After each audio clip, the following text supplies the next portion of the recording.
ኦሪት ዘጽአት ምዕራፍ 17 የእስራኤልም ልጆች ማኅበር ሁሉ እግዚአብሔር እንዳዘዘ ከሲን ምድረ በዳ ሊጓዙ ተነሡ። በራፊዲምም ሰፈሩ። ሕዝቡም ይጠጡ ዘንድ ውኃ አልነበረም። ሕዝቡም ሙሴን ተጣሉት፣ የምንጠጣውን ውኃ ስጠን አሉት። ሙሴም ለምን ትጣሉኛላችሁ? እግዚአብሔርንስ ለምን ትፈታተናላችሁ? አላቸው። ሕዝቡም በዚያ ስፍራ ውኃ ተጠሙ። እኛንና ልጆቻችንን ከብቶቻችንንም በጥማት ልትገድለን ለምን ከግብፅ አወጣኸን? ሲሉ በሙሴ ላይ አንጐራጐሩ። ሙሴም ሊወግሩኝ ቀርበዋልና በዚህ ሕዝብ ምን ላድርግ ብሎ ወደ እግዚአብሔር ጮኸ። እግዚአብሔርም ሙሴን በሕዝቡ ፊት እለፍ፣ ከእስራኤልም ሽማግሌዎች ከአንተ ጋር ውሰድ፣ ወንዙንም የመታህበትን በትር በእጅህ ይዘሃት ሂድ። እነሆ እኔ በዚያ በኮሬብ በዓለት ላይ በፊትህ እቆማለሁ፣ ዓለቱንም ትመታለህ፣ ሕዝቡም ይጠጣ ዘንድ ከእርሱ ውኃ ይወጣል አለው።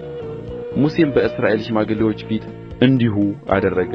ስለ እስራኤልም ልጆች ክርክር እግዚአብሔር በመካከላችን ነውን ወይስ አይደለም ሲሉ እግዚአብሔርን ስለ ተፈታተኑት የዚያን ስፍራ ስም ማሳህ ደግሞም መሪባ ብሎ ጠራው።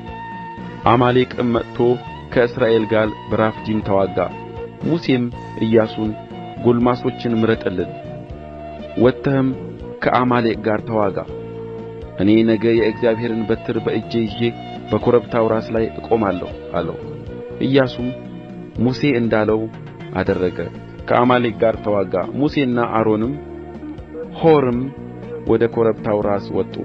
እንዲህም ሆነ፣ ሙሴ እጁን ባነሣ ጊዜ እስራኤል ድል ያደርግ ነበር፣ እጁንም ባወረደ ጊዜ አማሌቅ ድል ያደርግ ነበር። የሙሴ እጆች ግን ከብደው ነበር።